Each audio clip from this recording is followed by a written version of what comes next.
Hello दोस्तों, नमस्कार। स्वागत है आप सभी लोगों का स्टडी आईक्यू के साथ आप लोग जुड़ चुके हैं। मैं शुभम सरधालिया एक और विषय पे, एक और टॉपिक पे बात करने के लिए दोस्तों, आप चाहें तो इंस्टाग्राम, फेसबुक या टेलीग्राम के माध्यम से मेरे साथ कनेक्ट कर सकते हैं।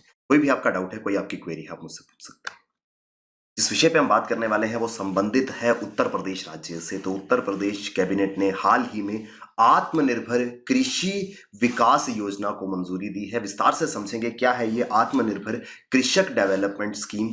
इस विषय पे हम लोग इस आर्टिकल में चर्चा करेंगे। अगर आप प्रिपेयर कर रहे हैं उत्तर प्रदेश स्टेट एग्जाम्स के लिए, चाहे पब्लिक सर्विस कमीशन है, चाहे जुडिशरी है, या कोई भी अन्य एग्जाम जो उत्तर प्रदेश राज्य के अंदर कंडक्ट होता है, आपकी हेल्प के लिए बेहतरीन स्मार्ट कोर्सेज स्टडी आईक्यू पर अवेलेबल है। studyIQ.com या स्टडी आईक्यू की वेबसाइट पर जाकर के आप इन कोर्सेज में एनरोल कर सकते हैं।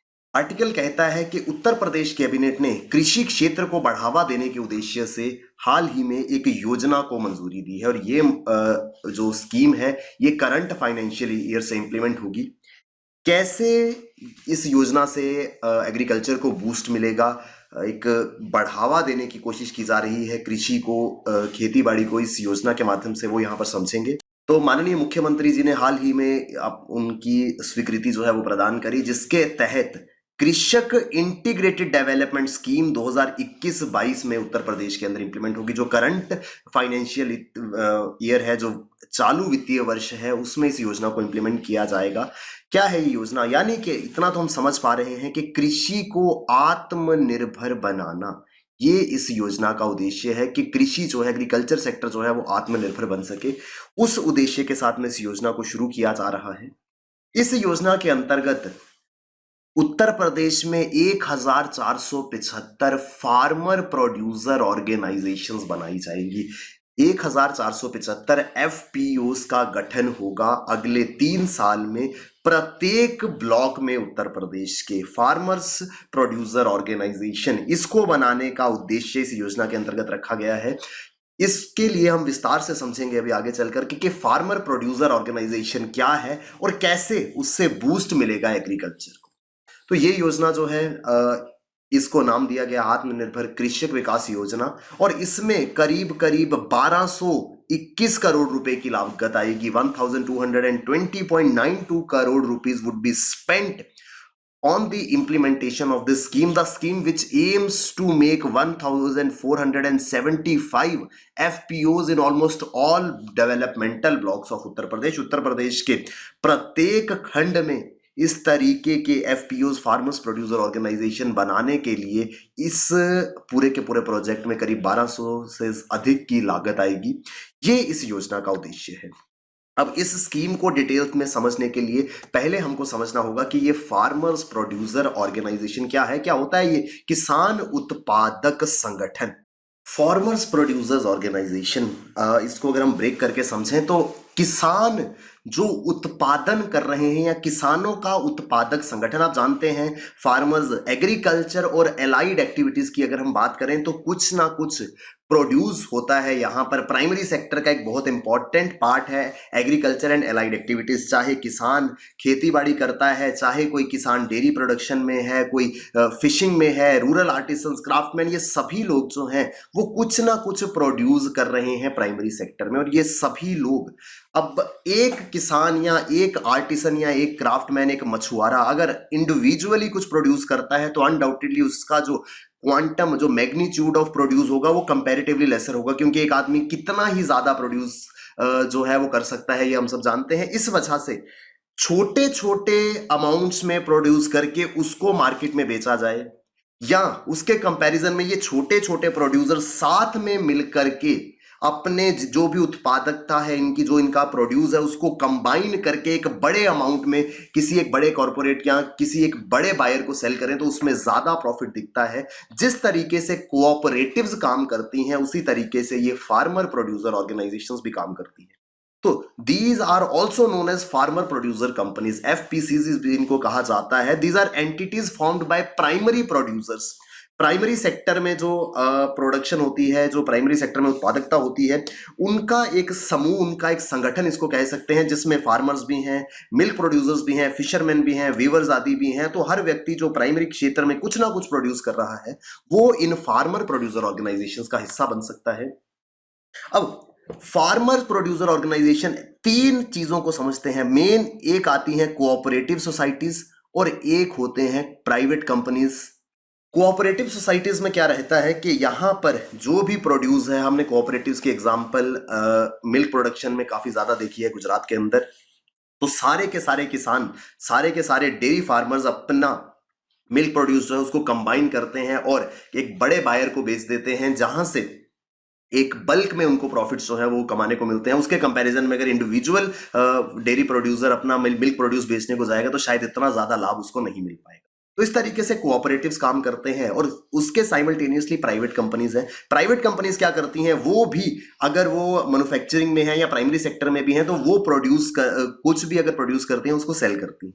लेकिन इन दोनों के बीच में एक ऑर्गेनाइजेशन, जिसको हम फार्मर्स प्रोड्यूसर ऑर्गेनाइजेशन कहते हैं, वो स्टैंड कर सकती है, जिसके अंदर प्रॉपर्टीज जो है वो कोऑपरेटिव्स की होती हैं। यहां पर भी छोटे छोटे प्रोड्यूसर्स अपने प्रोड्यूस को एक साथ मिला करके सेल करते हैं, एक साथ बल्क में जो है वो बायर तक पहुंचाते हैं। और साइमल्टेनियसली यहां पर जो इस ऑर्गेनाइजेशन का काम करने का तरीका है वो बिल्कुल प्राइवेट कंपनीज की तरह होता है।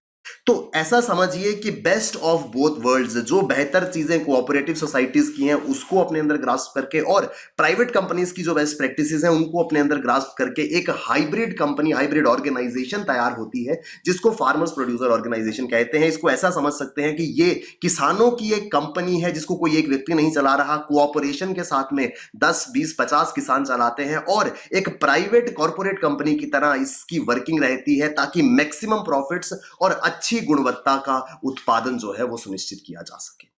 The participation, organization and membership pattern of these companies are more or less similar to the cooperatives. तो कैसे लोग इसमें भागीदार बनेंगे, कैसे ये संगठन बनेगा, कैसे इसकी सदस्यता होगी, ये सारी की सारी चीजें जो हैं वो रिजेंबल करती हैं कोऑपरेटिव सोसाइटीज को, but their day-to-day functioning and business model resembles the professionally run private companies.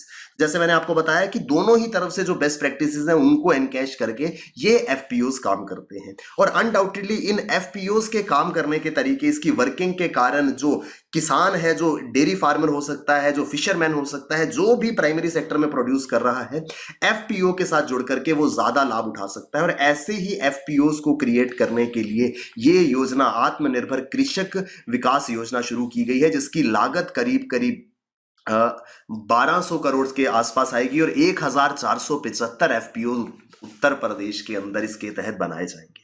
तो यहां पर ये पूरी की पूरी लागत कहां से आएगी? Scheme will help in achieving the target of utilising ₹12,000 crore allocated to Uttar Pradesh by the centre under agriculture infrastructure fund. 1220 या 1221 करोड़ रुपए की लागत जो है वो इस योजना के लिए आने वाली है और ये योजना हेल्प करेगी उत्तर प्रदेश सरकार को एक बड़ा अमाउंट स्पेंड करने में, जो कि केंद्र द्वारा 12,000 करोड़ रुपए की राशि उत्तर प्रदेश सरकार को दी गई है, जिससे एग्रीकल्चर को डेवलप किया जा सके under the agriculture infrastructure fund.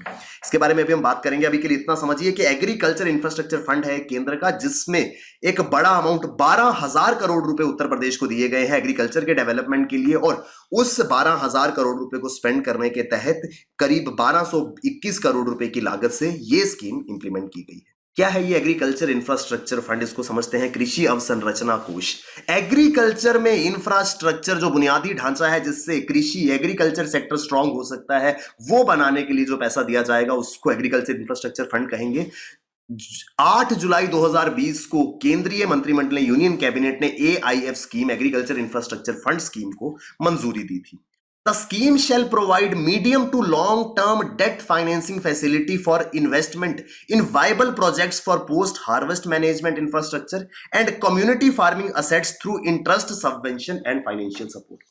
केंद्र ने एक योजना लेकर के आया जिसका उद्देश्य यह था कि कृषि के लिए जो बुनियादी ढांचा है, सबसे ज्यादा इंपॉर्टेंट पोस्ट हार्वेस्ट मैनेजमेंट। आज देश के अंदर अलग अलग क्षेत्रों में कृषि उत्पादन तो बहुत अच्छा होता है, लेकिन जो उस प्रोड्यूस की शेल्फ लाइफ है वो बहुत कम है। बहुत सारे केसेस में ऐसा होता है कि इससे पहले कि किसान का जो प्रोड्यूस है वो मार्केट तक पहुंच सके या किसान को एक उपयुक्त खरीदार मिल सके उसकी फसल का, हो सकता है तब तक जो हॉर्टिकल्चर प्रोड्यूस है, सब्जियां फल आदि, वो खराब होना शुरू हो जाते हैं। तो यहां पर जरूरत है देश के अंदर पोस्ट हार्वेस्ट मैनेजमेंट इंफ्रास्ट्रक्चर की, जिसमें कोल्ड स्टोरेज हो सकती है, बेहतर ट्रांसपोर्टेशन सिस्टम हो सकता है, एयर कंडीशन ट्रांसपोर्ट सिस्टम, ताकि अगर लंबी दूरी तक अपने प्रोड्यूस को लेकर जाना हो तो किसान को उसकी सुविधा मिल सके। तो इस तरीके की जो फैसिलिटीज है वो देश के अंदर बन सके, उस उद्देश्य के साथ में केंद्र सरकार ने ये एग्रीकल्चर इंफ्रास्ट्रक्चर फंड शुरू किया था। और इसके साथ में इन सारी परियोजनाओं के लिए, इन सारे प्रोजेक्ट्स के लिए सरकार इस एग्रीकल्चर इंफ्रास्ट्रक्चर फंड के तहत पैसा प्रोवाइड कराती है एग्रीकल्चरिस्ट को, किसानों को, जो कि बतौर लोन उनको दिया जाता है, जिसमें इंटरेस्ट सबवेंशन का ऑप्शन रहता है। यानी कि आसान भाषा में अगर हम समझे तो उस लोन पर उनको इंटरेस्ट सब्सिडी दी जाती है। तो कहीं ना कहीं एग्रीकल्चर को बेहतर बनाने के लिए और पोस्ट हार्वेस्ट, जिसको हम बैकवर्ड और फॉरवर्ड लिंकेजेस कहते हैं, उनको स्ट्रॉन्ग करने के उद्देश्य से केंद्र ने एग्रीकल्चर इंफ्रास्ट्रक्चर फंड बनाया। 1 lakh crore 1 lakh crore will be provided by banks and financial institutions as a loan to primary agriculture credit societies, marketing cooperative societies, self help groups, farmers etcetera. Total इस फंड के तहत 1 लाख करोड़ रुपए को स्पेंड किया जाएगा, जो कि एज अ लोन दिया जाएगा bye banks and financial institutions. ऋण के रूप में जो बैंक्स हैं या अन्य जो वित्तीय संस्थान है, फाइनेंशियल इंस्टीट्यूशंस है, वो बतौर लोन देंगे किसको? कोऑपरेटिव सोसाइटीज को, एग्रीकल्चर क्रेडिट मार्केट्स को, सेल्फ हेल्प ग्रुप्स को, फार्मर्स आदि को। और इसी ही 1 लाख करोड़ की जो सेंट्रल पूल मनी है उसमें से 12,000 करोड़ रुपए आवंटित किए गए थे उत्तर प्रदेश को, जिसमें से 1221 करोड़ रुपए की लागत से अब ये आत्मनिर्भर कृषक डेवलपमेंट स्कीम, आत्मनिर्भर कृषक विकास योजना को इंप्लीमेंट किया जा रहा है, जिस अमाउंट का इस्तेमाल करके एफपीओ, फार्मर्स प्रोड्यूसर ऑर्गेनाइजेशन या फार्मर प्रोड्यूसर कंपनीज को उत्तर प्रदेश के हर एक ब्लॉक में शुरू किया जाएगा। क्यों शुरू किया जाएगा फार्मर प्रोड्यूसर ऑर्गेनाइजेशन को, वो भी मैंने आपको बताया। इसके लिए कितनी लागत आएगी, वो पैसा कहां से आएगा, 12,000 करोड़ रुपया आवंटित हुआ एग्रीकल्चर इंफ्रास्ट्रक्चर फंड से। क्या है एग्रीकल्चर इंफ्रास्ट्रक्चर फंड, पूरी पूल मनी कितनी है, ये सारी की सारी चीजें मैंने आपसे डिस्कस करी। All loans under the financing facility will have interest subvention of 3% per annum up to the limit of ₹2 crore. जितने भी लोन्स इस एग्रीकल्चर इंफ्रास्ट्रक्चर फंड से दिए जाएंगे उस पे 3% की इंटरेस्ट सब्सिडी हम समझते हैं। जो इंटरेस्ट सबवेंशन या इंटरेस्ट सब्सिडी जिसको कहा जाता है, मान लीजिए अगर 7% ब्याज दर पर किसी ने लोन लिया है इस एग्रीकल्चर इंफ्रास्ट्रक्चर फंड से, तो 3% जो है वो बतौर इंटरेस्ट सबवेंशन या इंटरेस्ट सब्सिडी उसको दिया जाएगा। और जो रीपेमेंट होगी वो सिर्फ और सिर्फ 3% की होगी, बाकी 3% इंटरेस्ट सब्सिडी उसको मिल जाएगी। लेकिन उसमें एक मैक्सिमम लिमिट रखी गई है कि इंटरेस्ट सब्सिडी जो है उसकी अपर लिमिट 2 करोड़ से ज्यादा नहीं होनी चाहिए। तो लोन में 3% और 2 करोड़ दोनों में से जो भी कम होगा वो एज अ सब्सिडी सरकार देगी। और ये जो सब्सिडी है it would be available for a maximum period of 7 years, 7 वर्ष तक का अगर लोन रिपेमेंट है तो उसमें ये सब्सिडी दी जाएगी। और ये पूरा का पूरा पैसा कहां से आएगा, ये आएगा एग्रीकल्चर इंफ्रास्ट्रक्चर फंड से। तो आई होप हमको विस्तार से ये पूरा का पूरा आर्टिकल समझ में आया होगा कि किस तरीके से उत्तर प्रदेश के अंदर एक योजना शुरू की गई है, कैसे उसके लिए पैसा आएगा और केंद्र ने किस फंड के तहत, किस कोष के तहत वित्तीय सहायता उत्तर प्रदेश को प्रदान करी है। अगर आप यूपी स्टेट एग्जाम्स के लिए प्रिपेयर कर रहे हैं, studyIQ.com या studyIQ की ऐप पर जाकर आप बेहतरीन स्मार्ट कोर्सेज अपने लिए प्राप्त कर सकते हैं। और studyIQ के सभी कोर्सेज पर 1 जनवरी से प्राइस हाइक होने वाला है, तो डेफिनेटली प्राइस हाइक से पहले इन कोर्सेज में एनरोल करें। Thank you very much, all the best, keep working hard, bye bye, take care, जय हिंद।